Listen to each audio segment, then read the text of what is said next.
You may know that northern Nigeria is one of the most dangerous places in the world to be a Christian. They came through, they killed 17 people. At night, attackers came and attacked the pastor of this church and his family. He lived over here. They burned his home. They took him and his family, walked them over to these rocks over here, where they killed them.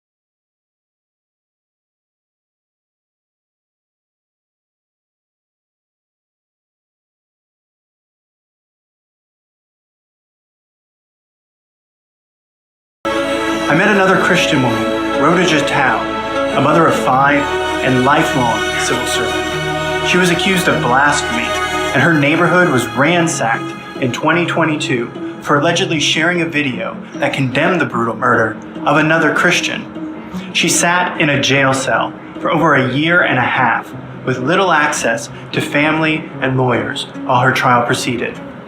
Thanks to my team's support, she was released on bail last December, but she still needs your prayers as her trial continues. And I visited 5 largely Christian villages, all attacked over Christmas of 2023 by armed militants. Roughly 200 people were killed in the attacks. The villagers' homes have been set on fire and their farms burned. I met the widows and the orphans and saw the mass graves where many were buried. I saw where one pastor was taken from his home and beheaded. That is why we advocate at the highest levels of international law to secure international action to end the brutal violence that Christians regularly face in much of Nigeria. Through our advocacy, we successfully harness the power of international institutions to bring relief and justice to the persecuted. More Christians are killed in Nigeria than in all other countries combined, year after year. This is a harrowing reality we cannot accept.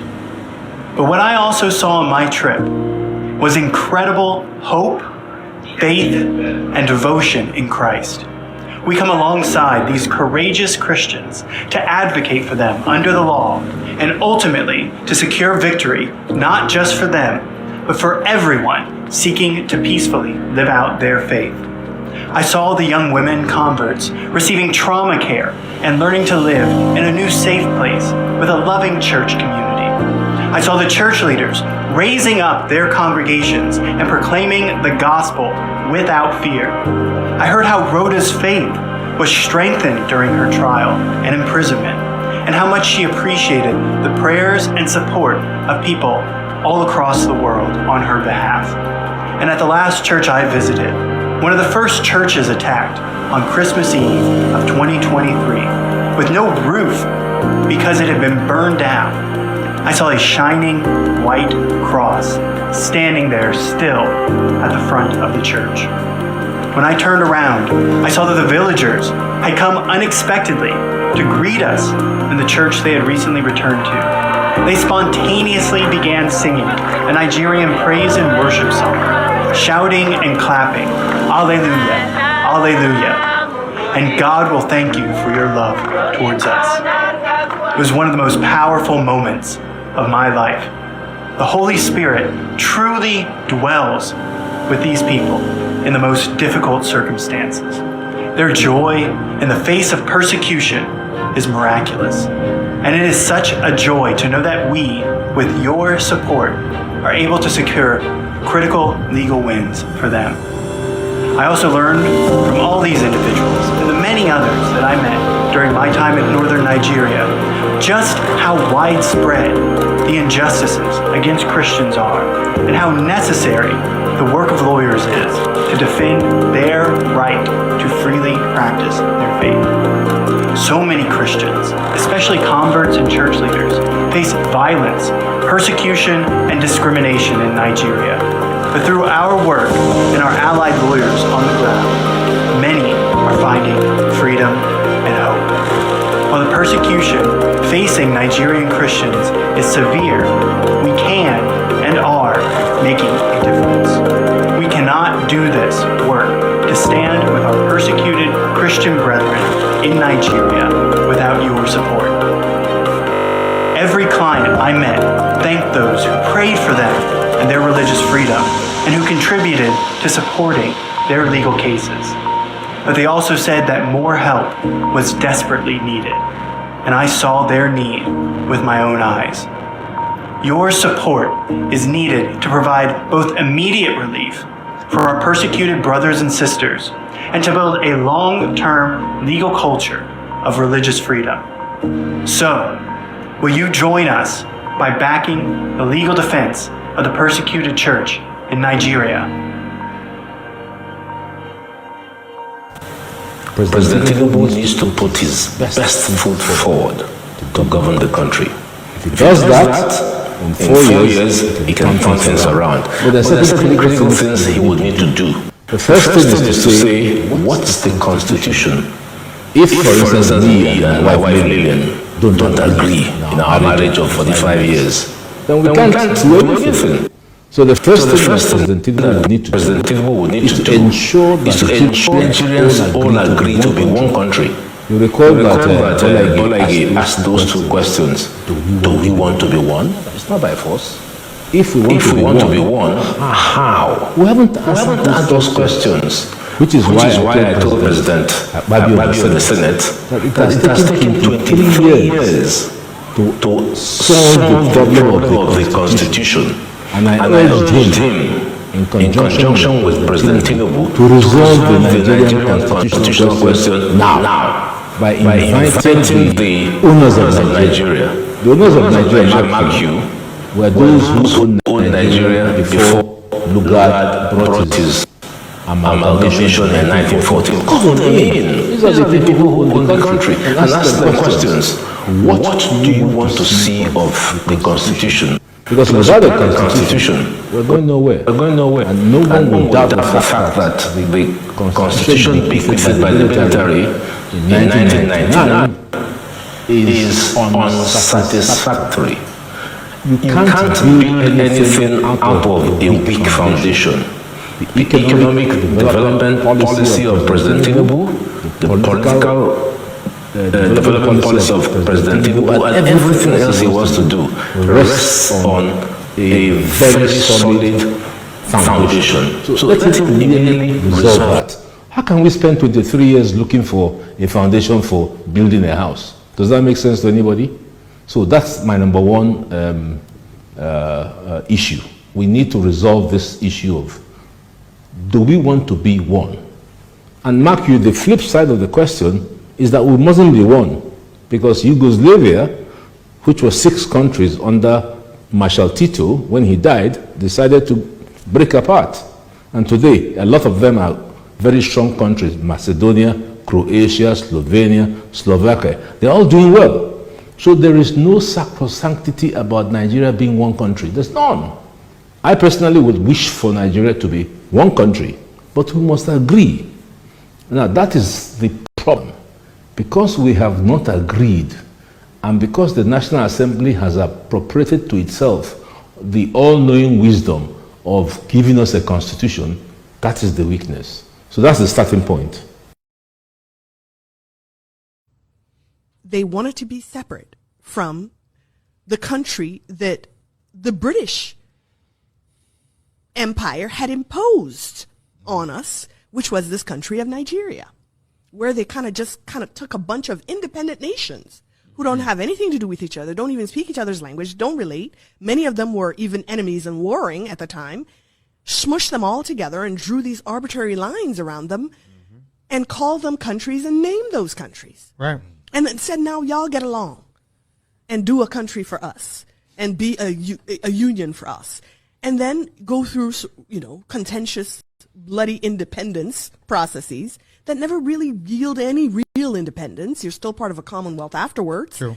And you have the eternal meddling in your affairs and the eternal extraction of your resources and the eternal fomenting of divisiveness and infighting in order to be able to control you. This is what an oppressor does, a colonizer does.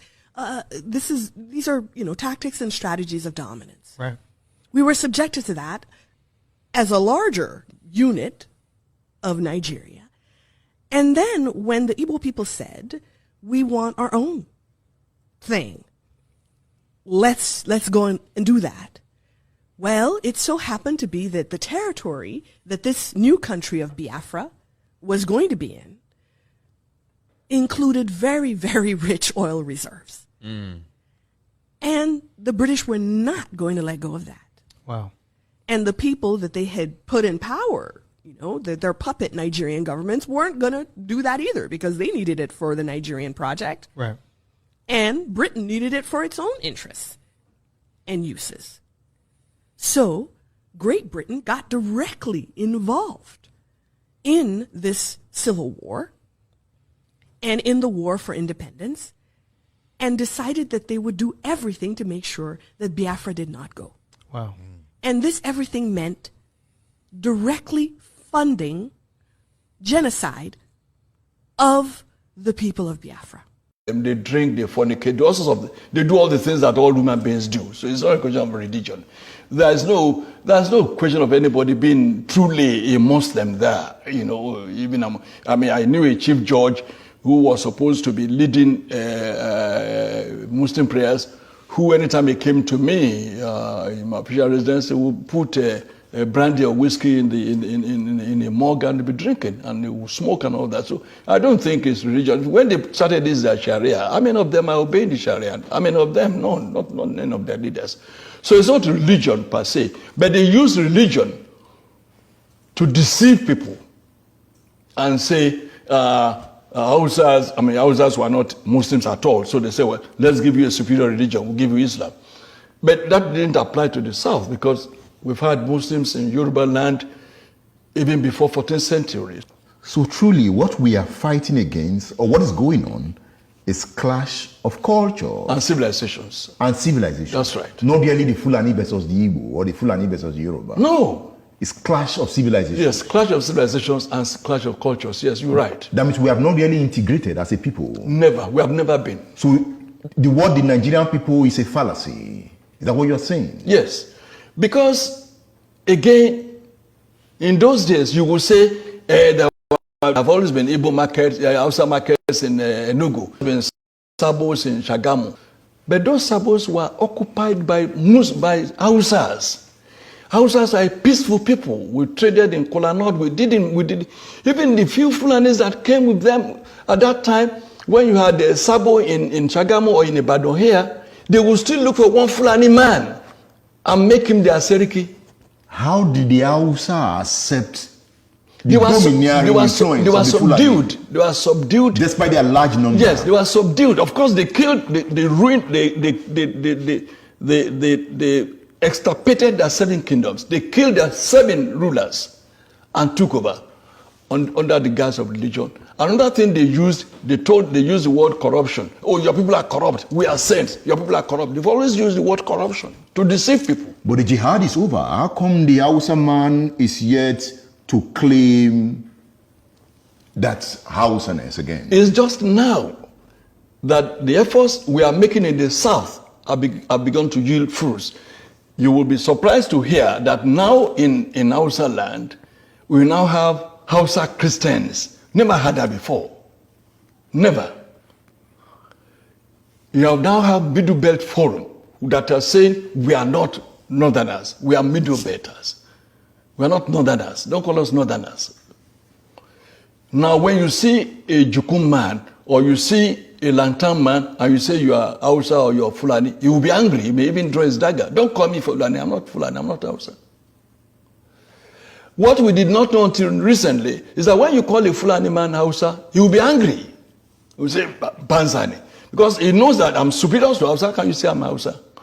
But before now, before Buhari came to establish his suzerainty over Nigeria, we lumped all of them together. We're northerners. And like I wrote some 4 years ago, there's no north. There's no north that we used to know. The north is dead. There's nothing called north anymore. So there's a Fulani now standing on his own. It's standing on its own. There's no more north.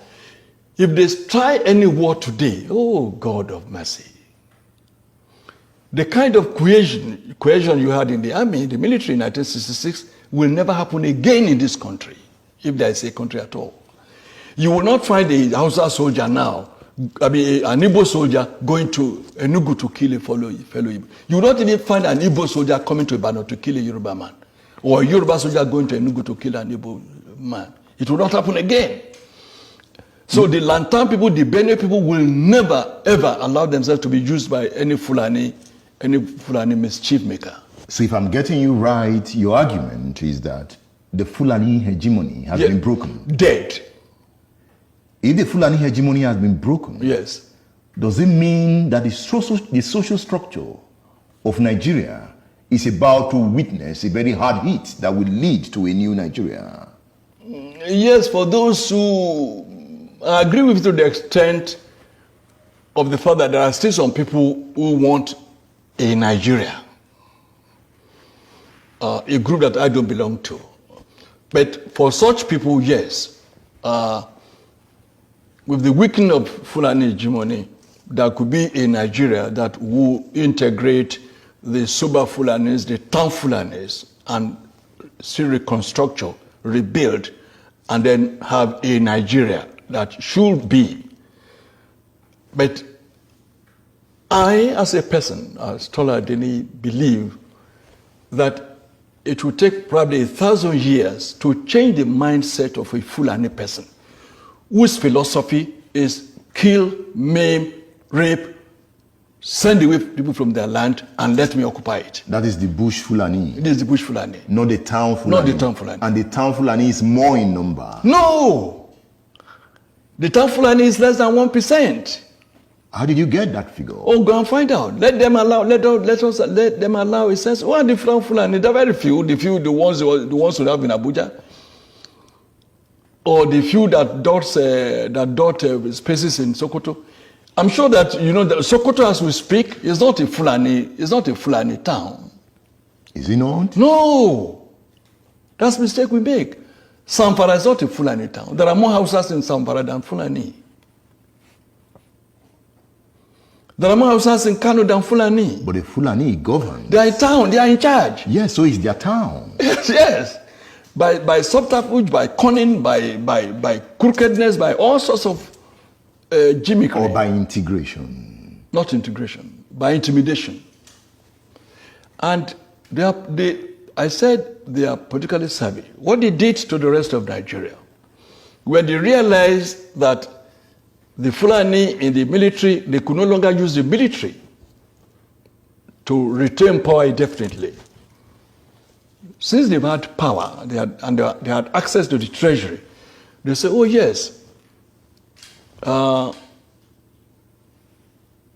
Edmond is from the east, or wherever, brilliant man. He may likely oppose us and contest with us and rival us. Let's make him an ambassador.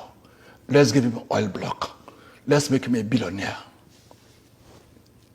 We padlock his mouth. Let's get an Abiola. Make him a billionaire. Let's get this. Let's get that. And make them big.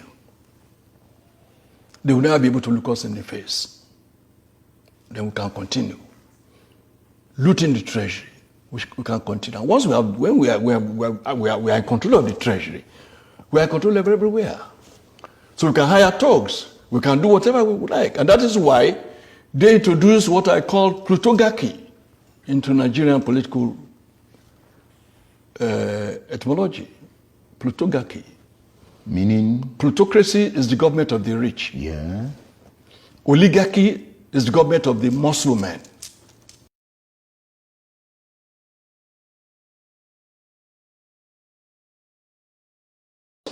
sentiment is that there are a group of people in this country that feels that this country should be Islamized. This is a fact. I say you want me to start mentioning names of people in this government that we have interrogated. I was a member of an interrogation team, and I've interrogated a very high-ranking member of this government in 2007, 2008 on issue of Boko Haram. I interrogated him. He's in this government right now. And what was the issue? Boko Haram. And this senior officer was actually let go because he was found culpable. But right now he's in the government. You see, we must say the truth, because if you don't, this country is going down the precipice. We have been set back more than 60 years right now. We've gone back to the time before 1966 now. And whoever is coming back to repair this country has a lot of work to do. This country has never been polarized, so we cannot run away from it. We have never been this much polarized. I'm a federal person. My mind is federal. My brain is federal. My loyalty is federal. I do things for the federal government. So I cannot come here and try to be sentimental. No, I'm a federal person. So will your life be at risk now that they're hearing you? I don't care. I don't care. And my colleagues, they know me. Those people that are listening to me, they know me. I don't care. The issue is that this country is bigger than an individual. That is the issue. This country is bigger than individuals. Buhari will come and go. Eliminating me or killing me will not solve the problem and will not add value. But he will come and go. And somebody must come and repair the damage to the psyche of this society, the damage to the polarization, to the nepotism that I've never seen in my life. I work with all these presidents. This is the worst situation I've found myself. And believe me,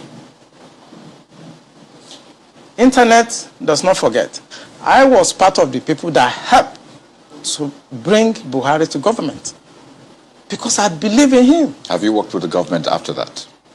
After you helped bring the government? Oh, of course, I worked with him. We brought him in 2015, and I work as the Deputy Director of Defense Administration. And we have a lot of hope in him. And we actually are ready to do anything for him. What he has turned out over the years is shocking to us.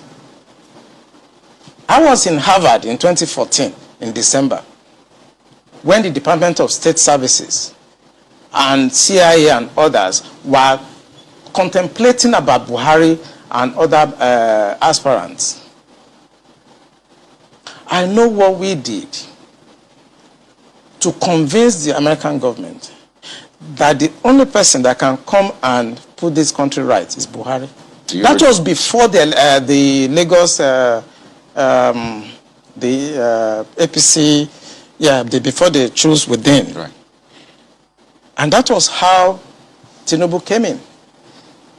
We know what we did, but what he has done in the past 6 years is shocking.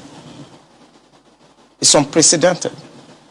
And it should not be allowed to be swept under the carpet because the damage to the psyche of this country is monumental. Must rise up. The armed forces are not neutral. They collude. They collude. They collude with the armed bandits. They kill people, kill Nigerians. They facilitate their movements. They cover them. If you are depending on the armed forces to stop the killings, you will all die one by one.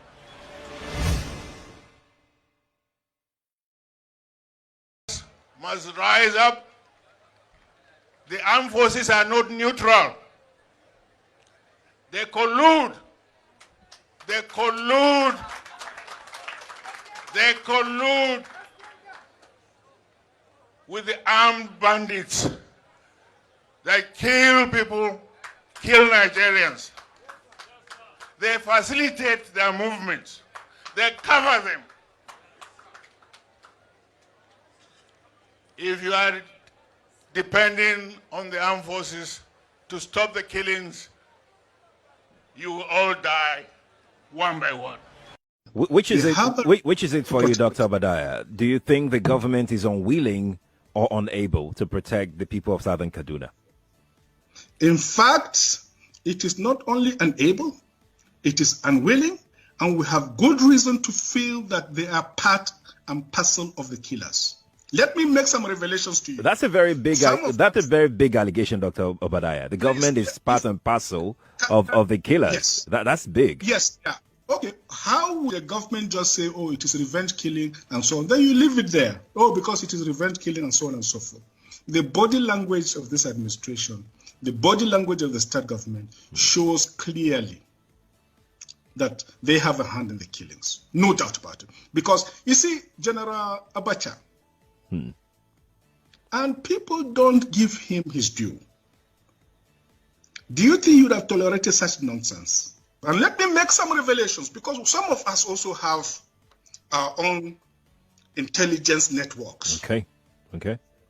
Have met with some of the bandits. We have met with some of their high commanders. One or two who have repented. They have sat down with us, not once, not twice. They told us that one of the northern governors is the commander of Boko Haram in Nigeria. Boko Haram and the bandits are one and the same thing. They have a sophisticated network. During this lockdown, their planes were moving up and down as though there was no lockdown. Moving ammunitions, moving logistics, moving money, and distributing them in different parts of the country. They are already in the south, in the rainforest of the south. They are everywhere. They told us that when they finish these rural killings, they will move to phase 2. The phase 2 is they will go into the urban cities, going from house to house, killing prominent people. I can tell you, this is the game plan. By 2022, they want to start a civil war in Nigeria.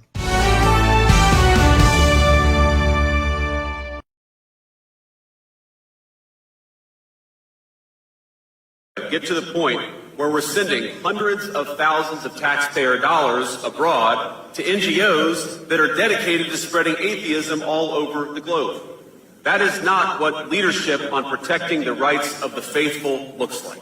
And it ends with this administration.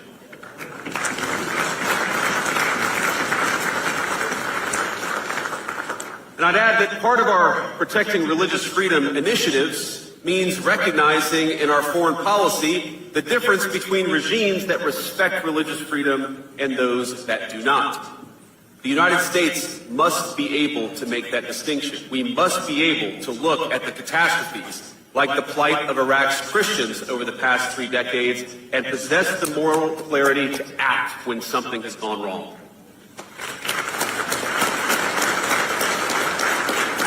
How did America get to the point where we're sending hundreds of thousands of taxpayer dollars abroad to NGOs that are dedicated to spreading atheism all over the globe? That is not what leadership on protecting the rights of the faithful looks like. And it ends with this administration.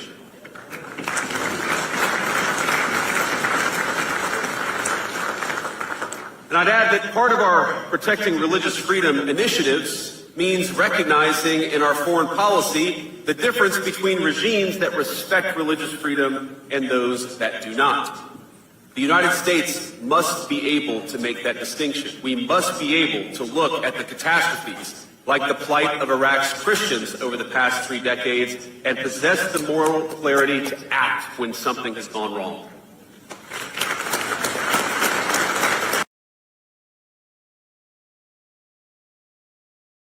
The driver felt the wagon's tires rupture and decided to park the car with the hope of changing the tires. It was like a film. In a GC, motley crowd of armed men in military uniform came out of the bush. They fired at the boot of the car. Ahead of us, 5 of them came out of the bush. The driver felt the wagon's tires rupture and decided to park the car with the hope of changing the tires. It was like a film. In a GC, motley crowd of armed men in military uniform came out of the bush. They fired at the boot of the car. Ahead of us, 5 of them came out of the bush. Another 2 came from the rear. My daughter screamed, "Mommy, Daddy, what's going on?" There was no time to say a word. They marched us through into the bush, firing into the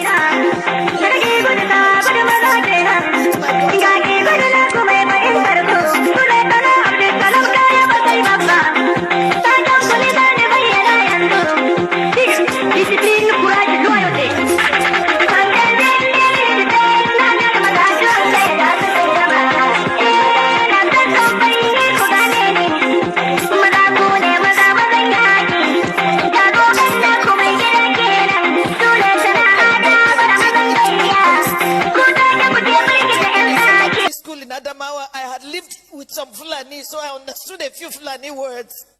I started pleading, at least for my daughter. To my shock, at gunpoint, they removed the dress of my little girl. One of them carried her on his head as a baby, on his head as my baby struggled, shouting, "Daddy, Mommy, what's going on? Help me!" I could not help myself. We marched for 9 hours. I was half naked. My daughter was totally naked. Her tears was like a stream of blood on her cheeks. Our phones had been seized. We ended up in an ungoverned region in the thick of the forest. We met a well-organized group. There were some kidnapped victims. I saw 2 women, 2 ladies and 3 men. There were some people with their legs chained to trees. They were as if half dead. We were separated. I was separated from my husband. My daughter was taken away.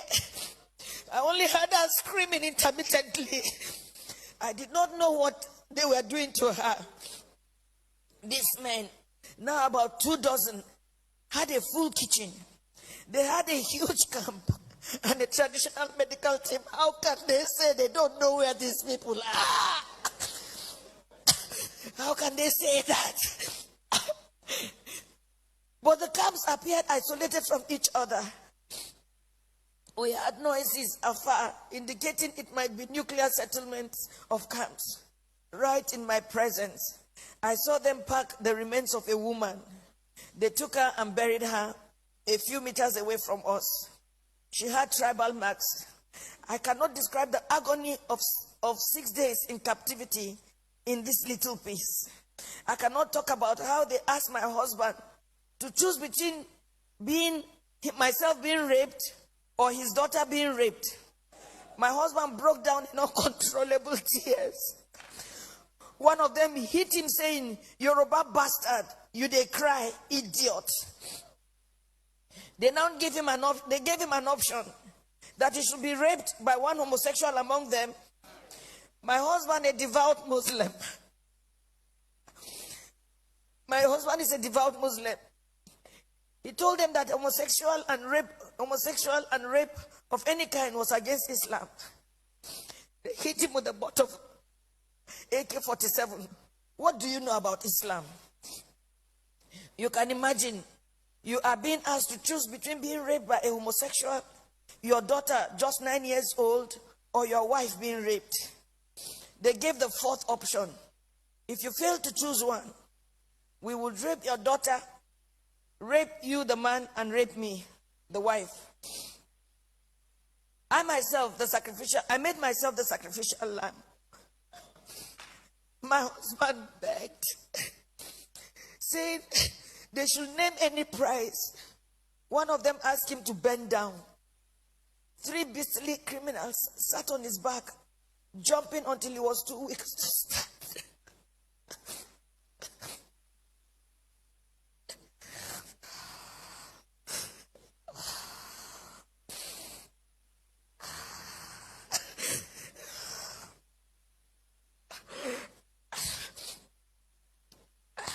I was not allowed to put on any additional clothes. Imagine they rape you all night and they stop you from putting on any clothes for 24 hours. The rain fell once.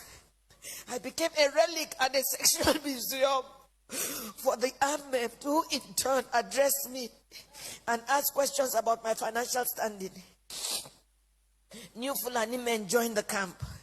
They organized military training for the new Fulani men that came, teaching them how to shoot and walk through circles of glowing fire. They were not released until after 6 days. We were not released until after 6 days. We had to walk the same zigzag journey back to the main road, our eyes blindfolded. During the negotiation to pay, they said the money was not for them alone, that they had to settle those who sent them. For me, I see a thriving organized crime supported by powerful political interests. Now, I do not think we were released to freedom after paying a whopping 8 million naira. I do not think we can ever be free. We can never be free from the anguish, the psychological trauma, the nightmares we suffered, the occasional fits of my daughter, her waking up at night behaving strangely, her asking the same question over and over, "Mommy, Mommy, why? Why?" And I do not have an answer. In my life, I have never passed through a torture chamber like this.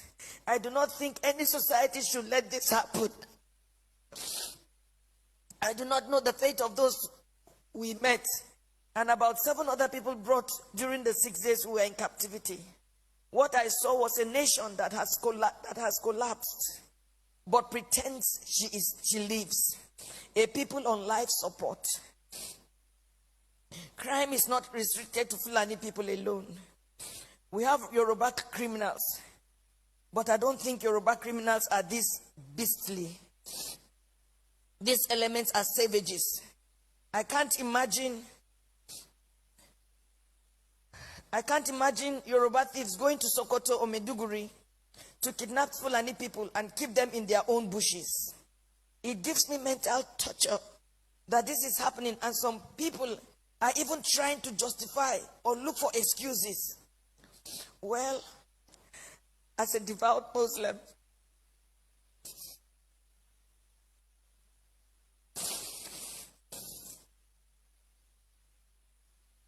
myself and my family have taken solace in Allah. Not the Nigerian police, not the army, not the government. We have taken our faith the way it came. This is supposed to be fate. I thank God that we successfully returned to where we live, thousands of miles from Nigeria. We thank God that we have made a vow. Never shall me, any of my children, or husband in our lifetime visit Nigeria again. Our remains, anytime we die, will also not be buried in Nigeria. It was a suggestion my daughter made, which we all adopted. I pity the country. I pity her people who continuously walk like the living dead. I pity those who parade themselves as leaders because they know nothing about what is going on and the abyss the country is sunk already. I pity Yoruba people. Oh, I pity you. I pity my people. For me, the issue is not about President Buhari. Democracy can produce anything, even the worst in the society. What I worry about is the conspiracy of silence by the people themselves. The ignorance, the treachery, and the illusion that one day things will get better through another election. Since I was born in Nigeria, each year had led from bad to worse and on and on. I do not have a solution to what is going on, but I think very soon hell will let loose upon the earth as long as there is no law and order and anarchy and the rule of brutes in the order of the day. Once again, there can never be anything more comforting than my husband, who saw what I went through, but was able to encourage me, and even encourage me to write this little piece after months of agony and sociological imbalance. Good night, Nigerians.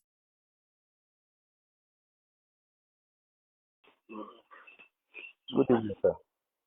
Good evening, brother. What today want me Ejo flow, man? Ejo flow is like I'm gonna die tonight. Ejo, what can you tell me? What can you tell me now? Okay, Larry. A ti rí wọ́ bí 1.4 million báyìí. I'm dying tonight. Àwọn me fún yín nìkan. Àwọn me fún yín nìkan. Anything. Kí ni wọ́n sọ nígbà tí wọ́n pè? Wọ́n ní kí wọ́n láwọn owó dọ̀là káwọn tó pè fún mi lówó. Ẹjọ́ sílẹ̀ bá mi pé ẹ̀tọ́ ìkẹsẹ̀ nọ́mbà ẹ̀sìn wà kí n pè fúnra mi. Mo ti fẹ́ kú bí ọwọ́ mi kan ti dè mọ́lẹ̀ Ẹjọ́ flow mọ́. Láti gbé mọ́ sí mi lórí Ẹjọ́ nítorí náà. Wọ́n ti sẹ́ nọ́mbà ẹ̀ kí n pè é directly Ẹjọ́. Hello. Hello, sir. Sir, good evening. Good evening, sir. How work? Fine, thank you, sir. Ogbeni, what you have this night? That's what I'm saying. The money is now 1.4. Ogbeni, do you hear me? Yes, sir. Ogbeni, I'm not going to sleep here today. I will kill this Baba to go. Sorry, please. Why Baba tell you to make it with the money, you know, go bring send money for Baba, send her your own money. I say he has asked me to talk to people and I've talked to them. If they have given me the money, why I not go bring them? Okay, you can't waste my time, Abby. No, besides they waste your time, oh. Please. Okay, what thing you can do now? The thing where they around, I'm trying to see if I can get it up to 2 million tomorrow. Make we come. 2 million. We just get 1.4 now. You know, I told you in the afternoon when you called me, say the fee never, it don't go beyond it's less than 1 million. But now, it don't reach 1.4. You and that 2 million, go punish you. Sorry, sir. They hear me? Sir, sorry. You and that money, God they punish you and your family. Sorry, sir. They talk to me, they tell me say 2 million, Abi. Sorry, sir. Your brother, I don't tell me say you go give me 50 million. You go talk about 2 million. No, you go talk with your dad 2 million. Not call this number tomorrow. Sorry, sir. What will be meaning for that? Sorry. I just beg you now. Now vis-a-vis they do for you. I said the man where they there with you. Don't be say you get the money for hand. If you say you get where the money dey, maybe I go just go by there, I go pick am. Now bank they take loan, they do the business. So for me now to get the money, I just talk to people to help us. Listen. Personally, give people for outside country where then go school. Who go give them money for that people who for the outside country? Those friends where they outside country, I don't talk to them. They say they go call me. I never hear anything. Okay. No, tomorrow. Not to call me. I'll call you tomorrow morning. I'll call you tomorrow morning. Let's see what happens between now and tomorrow morning. My eye, they don't blow no different. My flow. So, my blood no the flow. My hand don't tie. They don't tie my hand. No blood no the flow. Okay. Sorry. I beg, Oga. We go give you the money. Wait now. Sir. Ọlọ́run ó tú yín sílẹ̀, Ọlọ́run ó tú ẹ sílẹ̀ ní sùúrù. Kò sówó ni. Kò sówó kí ló dé tí bọ̀dá rẹ̀ ni wọ́n máa fún wa ní 50 million. Àní ṣéwù ni ó fi ilẹ̀ nígbà tí ìṣe tó wá jẹ́ pé òun bá ráyè jáde nísìn ṣe wà pé yóò lọ àríjì sí báǹkì. Okay, kí n filẹ̀ kó wá lọ arrange owó fún mi kí n dúró de rẹ̀ àbí. Ẹ má bínú ṣùgbọ́n ètò gbà èmi àwọn èèyàn àwọn tí mò ń pè wọn ò tí ì send kankan sí mi ni. Màá tún gbìyànjú. Kí ni solution tẹ́ fẹ́ ká ṣe báyìí? Ṣé ká pa mi àbí ká. Ẹ má pa Ọlọ́run ní jẹ́ kẹ́ ẹ joyè apààyàn lọ́la láàárọ̀ ọ̀la níta bá rí kákó wá mo fẹ́ kẹ́ ẹ ràn wá lọ́wọ́ ni. Kò lè kó síbú ìfún ẹ máa sọ̀rọ̀ ọ̀rọ̀ 20 ìfún 30 ẹ máa dẹ̀bẹ̀ kí yẹn tó bá di 5 naira wà láàlè gbà torí tó ṣe bára mi ṣe fún. Ẹ dákun n kò síbi tówó yẹn wà ẹgbẹ̀yìn náà ẹ mọ bí ìlú ṣe rí. Ẹ mọ nǹkan tó ṣẹlẹ̀. Ẹja pàmò yìí tá bá pàmò yìí a máa wá wo ẹni tó máa jẹ owó yẹn ká wá kò ní sẹ́yìn kí òun náà ká rí mu kò lè jọ agbára wa ṣé mo how many years la fi tẹ̀lé máa yìí tá a fi rí mú jọ ẹ̀. Ẹ mọ bínú àní ẹ jọ̀ọ́ ìjọ wo ẹ jẹ́ bàbá tẹ̀ rí bíi 3 tàbá rí 3 láàárọ̀ ọ̀la ẹ jẹ́ n kó wá fún yín Ọlọ́run ràn yín lọ́wọ́ Ọlọ́run jẹ́ ẹ tún rẹ́ lù míì ẹ tún rí míì. Kò ní dáa fún yín. Ọ̀dà mọ́ bínú. Kò dẹ̀ ní dáa fún fámìlì yín kò sì wáyé. Ẹ ṣe. Mo ń sọ fún kò í ṣe ọ̀rọ̀ 20 ẹ̀ ń sọ fún mi ọ̀rọ̀ 3 àbí. Ṣé bí tówó bá wà ní nígbà tí ṣe pówó yẹn wà. Ẹ gbà ẹ sọ fún bọ̀dá yín kó má bínú kó dé ọ̀run. Ẹ dákun. Jẹ́ máa bẹ̀ wọ́n tọwọ́ yìí ẹ gbìyànjú everything. Ẹ dákun ẹ tú ọwọ́ yìí á rèé sí ẹ. Ikú rẹ̀ ò ṣe yín láǹfààní. Ikú rẹ̀ ò ṣe yín láǹfààní. Ẹ dákun. Ẹ sọ ń gbọ́ mi. Sá. Ikú rẹ̀ tẹ́ mi lọ́rùn torí kò sí òun nìkan ènìyàn. Tí n bá pa lónìí màá tún lọ gbé ìlú mi. Tí òun náà bá kú. Kò ṣe yín láǹfààní. Ó ṣe mí láǹfààní wàláhì. Ṣé dáàdi mi ni. Owó yẹn ló ṣe yín láǹfààní. Ẹ jẹ́ ká bí ti wulẹ̀ kó kéré mọ́. Ẹ jẹ́ ká wá ká sì fún yín kẹ́ ẹ sì fi ilẹ̀ kó lè lọ tọ́jú ara ẹ̀. Kò ṣe ọ̀rọ̀ fílọ̀ fún even kò ṣe ọ̀rọ̀ 20 ò lè gbà lọ́wọ́ mi. 20 kò sí ni tó bá ń bẹ kí ló dé. Mi ò lè gbà gan tó bá wà mi ò lè gbà kí yẹn tó bá di 5 naira mi ò lè gbà. Ẹ dákun ẹ bá ń tú okùn tó wà lọ́wọ́ ẹ̀ kó lálàáfíà. Ẹ jọ̀ọ́ ikú rẹ̀ ò ṣe yín láǹfààní sẹ́. Ẹ wá tó. Ẹ dákun mi sọ kì í ságídí mú bá yín lò. Àní ẹ wá tó. Àní ẹ dákun. Àní ẹ wá tó sẹ́. Mo ń bẹ̀ yín ni. Bàbá yìí bó ṣe wà yẹn kò láǹfààní ẹja pà fún yín. Ṣé gbòòdì ò ṣe ní láǹfààní kò ṣe láǹfààní fún wa? Kí ni àǹfààní rẹ̀? Ṣé ń pà tí ṣé mọ̀ pé tó bá jẹ́ kò láǹfààní fún wa ní àní mọ̀ dààmú báyìí. Dààmú náà tó bá jẹ́ pé dààmú ẹ tẹ̀ máa àrẹ́ǹjì owó náà. Ṣé mọ̀ pé nǹkan kan láṣà tà sáfi rówó kì í ṣe pé owó yẹn ń bẹ ńlé ẹ dákun. Ok ẹ lọ ta nǹkan tó fẹ́ ta kẹ lọ jọ owó yẹn sínú iná. Ẹni tí tá a bá là ta nǹkan ẹni tí ó sanwó fún wa ṣèbí yóò ṣá fún wa lówó náà. Mo ti ṣe tá a ti fẹ́ talẹ̀ àrílẹ̀ ààrẹ ni tí ó sáré fún wa lówó. Kò sí wàhálà yẹn ò ní pírọ́blẹ́mù. Mi ò lè sùn bíbà níbi tí bàbá rẹ̀ bọ̀dá rẹ̀ wà. Ẹ jẹ́ n pa tó bá di ọ̀la a máa jọ sọ̀rọ̀ máa sọ fún mi. Ẹ bá ṣe nọ́mbà ṣan sí mi. Ẹ bá ṣe nọ́mbà ṣan ká pè ẹjọ́. Nọ́mbà ẹjọ́ máa gbé máa ṣan. Ọ̀dà. Tàbí ẹni tí wọ́n pè mí. Ẹni voice number is my voice. Kò sẹ́ni lẹ́sìn kó pè mí ní ìsìnjọ́. Ọ̀dà. How many minutes la máa fún ẹ? Ẹ fún mi bíi 30 minutes. 30 minutes ti pọ̀ jù, a máa pa fóònù ẹ̀ 30 minutes ti pọ̀ jù. Ṣebí màá ṣẹ̀ṣẹ̀ bẹ́ẹ̀ nìyẹn sọ̀rọ̀ ni, màá ṣẹ̀ṣẹ̀ ní kó pè yín ni. 30 minutes ti pọ̀ jù. Ṣé àwọn pé ọ̀dà mo ti gbọ́ láàrin bí ìṣẹ́jú 10. Ok, mo ti fún ẹ 10 minutes tó bá kọjá bẹ́ẹ̀ máa pa fóònù ẹ̀. Ọ̀dà.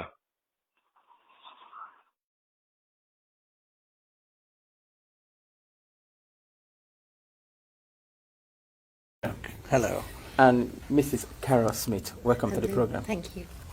May I say how delighted we are to be on Passion. Thinking about how we've been having this conversation about the unity of Nigeria. And I reflect back at some of the prominent statements made by some of our founding leaders. And I feel that probably this will help us to have a conversation on the Nigerian unity. I just brought four, not to bore you. First, and I quote, not my statement, Nigeria is not a nation. It's a mere geographical expression. There are no Nigerians in the same sense as there are English, Welsh, or French. The word Nigerian is merely a distinctive appellation to distinguish those who live within the boundaries of Nigeria from those who do not. This is accredited to Chief Obafemi Awolowo, the former Prime Minister of the Western region. The second one, and I quote, it is true that we politicians always delight in talking loosely about the unity of Nigeria. 60 years ago, there was no country called Nigeria. What is now Nigeria consisted of several large and small communities, all of which were different in their outlooks and beliefs.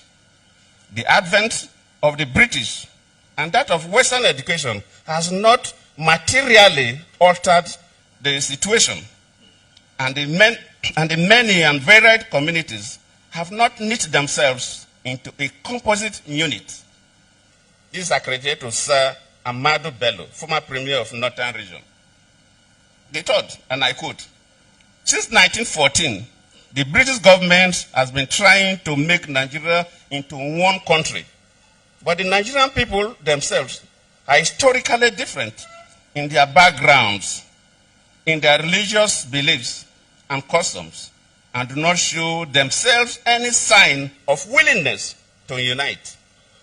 The Nigerian unity is only a British intention for the country.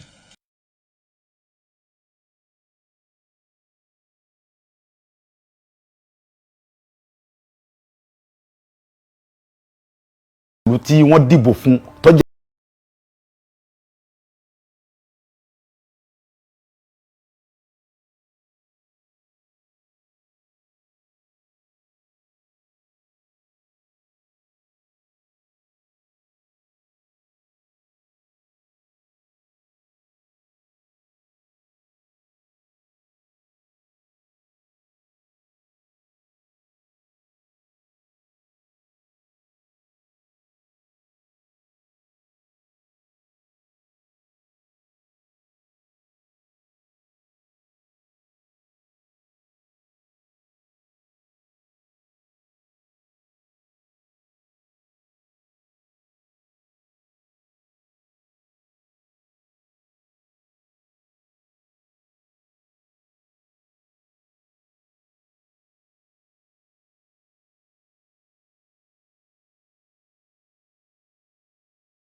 gba 7 million, wọ́n gba 10 million, wọ́n gba 11 million lórí ilẹ̀ bàbá wa. Ọ̀rọ̀ yìí dùn mí, ó bà mí lọ́kàn jẹ́ gan. Pé tá bá torí pé tó Ọlọ́run gbà fáwa, àwa ará àwọn ọmọ tí tẹ̀lé wa tó ń ṣààbò fún wa, àwọn tí ò lẹ́ni tí ó tẹ̀lé wọn kọ́ ìdí nìyí tó mú mi lọ síbẹ̀ yẹn. Ìgbà tí mo dẹ̀ débẹ̀, ohun tí mo lọ fún ni pé láti lọ bá pé sọ gbóhun tí ń ṣẹlẹ̀ yìí lórí ilẹ̀ wa sọ da, ẹ ti ń gbé pẹ̀lú wa, adẹ̀fàyè gba yín, àbáyín jà, àṣẹ nǹkan jàǹbá fún yín. Ọ̀rọ̀ yìí ni mò ń bá Sẹ́ríkì sọ̀rọ̀ làwọn ọmọ rẹ̀ yọ̀bọ̀n sí mi. Mo gba ìbọn yẹn lọ́wọ́ ìkan yọ àké àgbà, ìkejì tún yọ ìbọn mi. ìyẹn ti ẹ̀yìn ẹni bá wọnú fídíò yẹn tó ra fídíò wọn ó yìnbọn yẹn sí mi kí n tó lọ́bọ̀ yẹn mọ́ lọ́wọ́ ẹ bá gbọ́ fídíò rẹ̀ pé ìbọn bẹ̀rẹ̀ sí dáhùn bẹ́ẹ̀ wọ́n yìnbọn sí mi ń bẹ̀ kí n tó ń bájà wá ẹ̀yin pípò yìí tí n bá bájà wá ẹ̀ ní dúró tẹ́ ẹ̀ bá ti wá lè wá àtúnṣe sí ọ̀rọ̀ jíjígbé àti pípa àwọn ẹ̀gbọ́n wa àtàwọn àǹtí wa àwọn bọ̀dá wa àtàwọn ìyá mi àtàwọn bàbá mi tẹ́ẹ̀jẹ̀ wọn olóko mọ́ yé o ó fẹ́ tàkẹ́ forílẹ̀ bàbá wa lẹ̀ ọ̀rọ̀ tá à ń fà yìí sọ̀rọ̀ ẹ̀sìn kí sọ̀rọ̀ ọjà àwọn kan pé wọ́n fẹ́ pa àwọn mùsùlùmí kílọ̀kàn mi kan mùsùlùmí kílọ̀kàn mi kan kírísítẹ̀n kílọ̀kàn mi kan gbogbo tá à ń fà yìí èmi ò nídìí kankan àlàáfíà Yorùbá ni mò ń wá mi ń fẹ́ kankan bẹ́ẹ̀ wọ́n dúnkokò tọ́pọ̀ jù wọ́n dúnkokò ntọ́lọ́hún táwọn tí ń dúnkokò náà mọ̀ pé àwọn ń dúnkokò mọ́ mi ṣùgbọ́n ohun tí èyí jẹ́ kí ẹ̀rù bà mí ni pé ó ń bẹ nínú Bíbélì pé tíyẹn bá ń jà fún ẹ̀tọ́ ẹ̀ lórí nǹkan bàbá rẹ̀ tó bá kú síbẹ̀ kò sí nǹkan kan torí pé mo mọ̀ pé gbogbo nǹkan tó ń ṣe yẹn fúngbà díẹ̀ ni wọ́n dún kòkò láti bí ìjẹ́ ẹ̀rin tọ́rọ̀ ti ṣẹlẹ̀ ń sìn ni wọ́n ti ń pè mí àwọn fẹ́ wá wọ́n máa arrest mi wọ́n ti ń send message oríṣiríṣi pé wọ́n fẹ́ wá gbé mi nílé ẹ̀rù kankan ò sì bà mí. gbogbo àwọn ọba tó wà ń bẹ pátápátá inú wọn dùn wọ́n sì fọwọ́ sí pé ìyà tí ń jẹ àwọn yìí ti tó àwọn òfin Fúlàní lórí ilẹ̀ bàbá wọn mọ́ pípa ti tó àwọn tí wọ́n ń pa iná làwọn jọba lé lórí tí fídíò sì wà àwọn ọba gan ni wọ́n ń pè mí pé ìyà tí ń jẹ àwọn yìí ti tó àwọn tí wọ́n ń pa àwọn ọmọ àwọn tó ń pa yìí lọ́jọ́ ọ̀la àwọn náà làwọn sì jọba lé lórí ó ti tó bẹ́ẹ̀ kò sí àgbààgbà Yorùbá tínú rẹ̀ ò dùn sí pé kò sínú ẹ̀rù ń bà wọ́n náà ni ẹ̀rù ń bà wọ́n bàbá wa ni inú tí wọ́n ní òdùn bí wọ́n ṣe ń pa wá bí Fúlàní ṣe ń jí wa gbé tó ń gbowó lálá lọ́wọ́ inú wọn òdùn ṣùgbọ́n ẹ̀rù ń bà wọ́n kán bá àmọ́ yọ wọ́n nípò bí tí wọ́n wà sẹ́mọ̀ wípé nígbà tí wọ́n ń jí àwọn aráàlú gàngàn gbé tí wọ́n ń pa wọ́n tẹ́nìkan kan sọ̀rọ̀ ń bọ̀ ya wọ́n lọ jí ọmọ ọba gàngàn gbé ọmọ ọba tí ń bẹ lórí gàngàn lọ́wọ́lọ́wọ́ wọ́n jí ọmọ bàbá gàngàn gbé fúnra ẹ̀ tó fún kó díẹ̀ bí wọ́n sì gba 4 million lọ́wọ́ bàbá kan tó gbọ́ ọmọ bàbá fún bàbá àwọn Fúlàní torí pé ń bọ̀ ọba ya ayé ti gba àwọn Fúlàní ìdèbí pé wọ́n wá gbé ọba fúnra ẹ̀ nú ààfin wọ́n ní kọ́ lọ kí gbogbo aráàlú lọ dáwọ́ jọ àwa Yorùbá sì sùn a sì dákẹ́ a sì sọ̀rọ̀ àwọn bàbá wa dẹ̀ dákẹ́.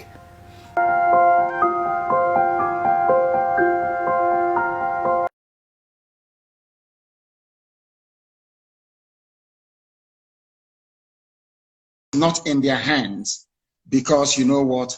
Power belongs to the people. Anything we want is what we're going to get. Once again, I want to ask this. Do you think this dream is realizable without a war? And are you prepared to fight another war? This dream can be realized without a war. And let me put it this way, as soon as the people, the various ethnic groups in Nigeria realize what Nigeria means to each and every ethnic group, they will subscribe to our position. So it is realizable without a war. Before the white man came, let me ask you this, because it's an interview, which means you can ask me questions and I can ask you. Before the white man came, was there any Nigeria? Before the white man came, did Nigeria exist? It's a simple question that I'm asking you. Did Nigeria exist before? It didn't, no. It didn't exist.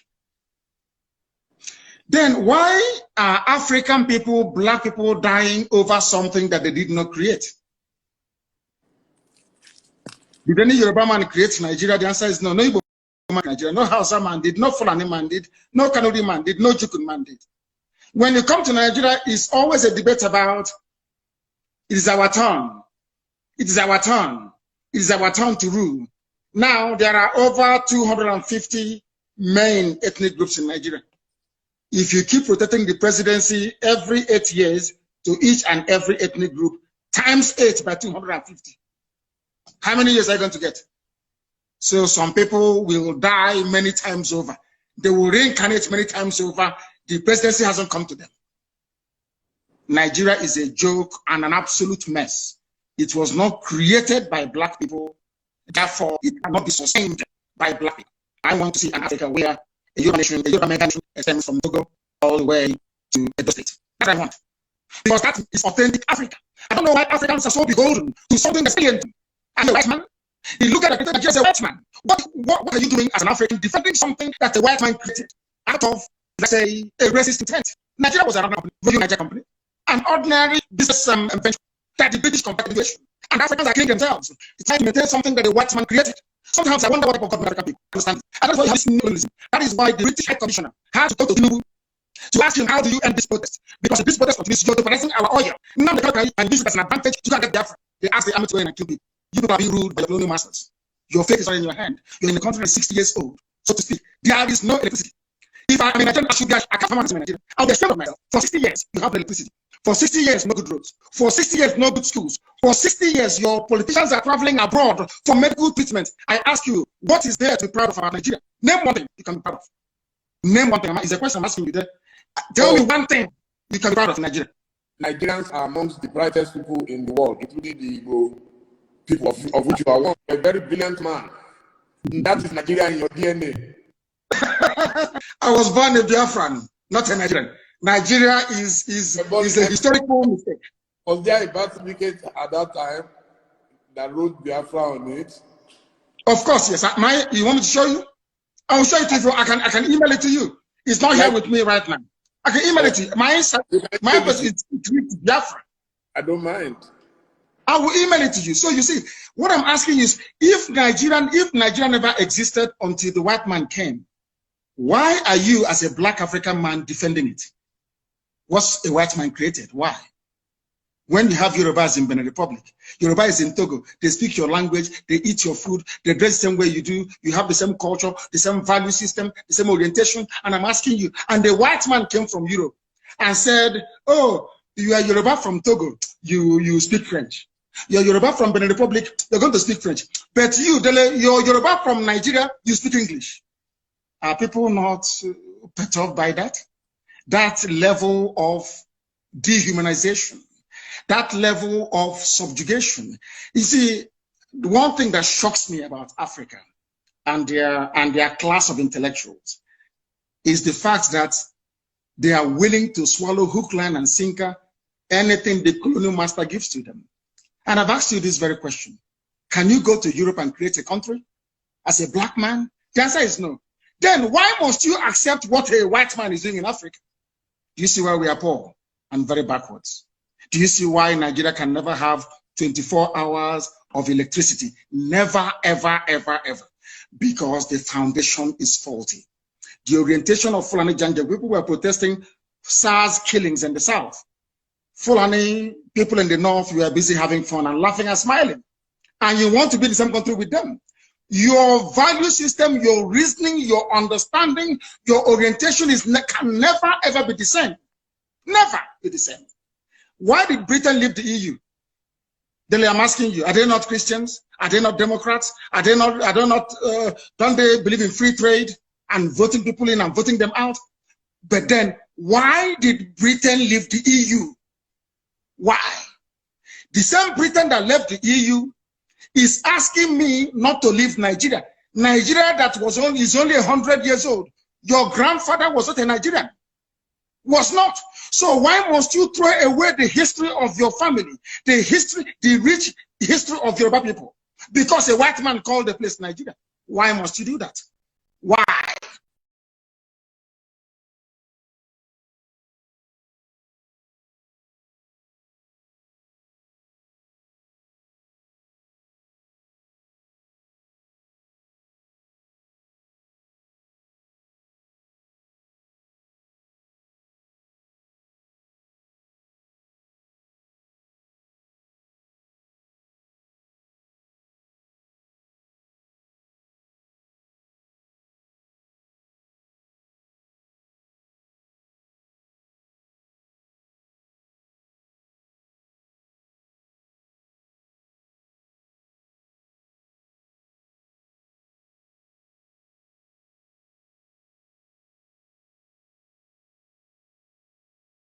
Can I go to England and name them and name them Albania and say all your history is now gone? We are doing our ancestors a disservice. And let me tell you why Black Africa cannot go forward. Some people, not you, some people accepted this nonsensical balkanization of Africa by accepting this garbage called Nigeria, and you want them to be happy with you. That is why no black African country can see development. No black, it is not in their hands, because you know what? Power belongs to the people. Anything we want is what we're going to get. Once again, I want to ask this. Do you think this dream is realizable? This dream is realizable with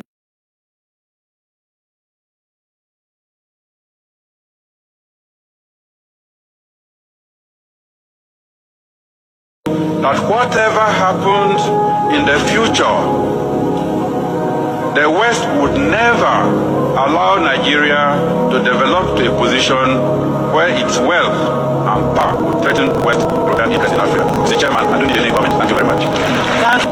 Mr. Chairman, the Secretary to the Conference, distinguished delegates, I will be very brief. I wish to thank the President for this opportunity for re-engineering the country. I wish to go straight to say that the problem we have in this country is because we have suffering from mental slavery. Over 300 years ago, our parents sold our brothers and sisters into slavery. 300 years later, we are not different. We are still selling ourselves into slavery. There is no originality in this country. This is the root of the problem we have. Those days, the price for the slaves were trinkets, beads, gunpowder, cheese, and jewelry, and so on. The price today is foreign aid. The price today is political influence. The problem we have is not of our own making. And unless we address those issues, our pollution, the colonial masters, is going to cause us a problem. If you look all around, you can see there is nothing that is new, nothing indigenous, it is all. The country itself is not indigenous. Even a coup, we are living in the military. Even the coups that we have is not of our own making. I believe there is the author of one of the books I have read in this conference who stated that the high job was first suggested in one of the military conferences in America. I will go straight to read, with your permission, Mr. Chairman, what the respected Hashim Shagari has put in his book. And I ask every member here to get that book. Because I know most members here have the book written by Clinton. But they have not put the book, they have not got the book written by Hashim Shagari. And I'm going to go to what he has written. Good. I was particularly struck by the conversation I had with the Greek professor attached to an international agency in Geneva. He told me this in his video of why West Europeans were supporting the rebellion against Nigeria. It was, he said, common among Westerners to surprise the underdog in any dispute, which in this case happens to be the Eastern Igbo. What was even more important to the West was that Nigeria was a potential rival power in Africa, a force we had to be checked before it becomes a threat to West European interests on the continent. The Biafran challenge provided the suitable opportunity for Nigerian beings to send West prayer was sitting on a keg of oil, which, given the suitable condition, would make it so rich in just 10 years, that is by 1978, and Nigeria would not require any aid from Europe. Indeed, Nigeria would be in a position to assist other African countries, especially in the poorer ones, and thus undermine an important basis on which European influence was exercised over them. I underline that. He did not therefore think that Europe would stand idly by and watch Nigeria become to Africa what the United Nations have become to Western Europe. The rebel enclave from Iran could be encouraged to become a rich but small and manageable African country, which was still dependent on the West, just as some small oil countries have been. Finally, assure me that whatever happens in the future, the West will never allow Nigeria to develop a position where its wealth and power threaten with European interests in Africa. Everyone has the armed forces are not neutral. They collude with the armed bandits. They kill people, kill Nigerians. They facilitate the movement. They cover it. Depending on the houses, tokens, you all die one by one. Every one of us must rise up. The armed forces are not neutral. They collude with the armed bandits. They kill people, kill Nigerians. They facilitate the movement. They cover them. If you are depending on the armed forces to stop the killings, you will all die one by one. Every Baba was liar. The ambulance was wrong. They were wrong. A large possible keeps African systems function easier for such as, for example, the foreign which funds HIV anti-drug defense across many parts of the When it's always used in humanitarian organization and some company that is always in the pocket, going on. So it's not the federal community system, gives transaction money and this is why funds system going to another agency and process corruption like USAID. Only $799,000 has been used in Nigeria in grants to vendors, markets, undisclosed or misaligned. It is worse from the United States now. Bear in mind that on United States, President Trump ordered an immediate freeze on all payments from USAID globally. Now, Trump has active Nigeria at least $466,000 of US taxpayer money was sent out by USAID in Nigeria to vendors, markets, miscellaneous and undisclosed in the 2 days after President Trump's direct instruction to cease all payments. The money was a direct instruction from the US President later ignored, but the payments were sent out to recipients, markets, undisclosed and miscellaneous. As a result of questions in Nigeria and the African context, where is all this money going? What is all this money being used to do? And what is the reason World War? Where is this money flying around? And coincidentally, you also happen to have these very well-funded terror and groups constantly spilling up out of the world for no reason in particular. What exactly is going on here? What are we looking at? And this is the question that we're hoping will be answered in the coming days or weeks as the puzzle surrounding what exactly USAID money as we fund around the world is about. They collude with the armed bandits. They kill people, kill Nigerians. They facilitate the movement. They cover them. If you are depending on the armed forces to stop the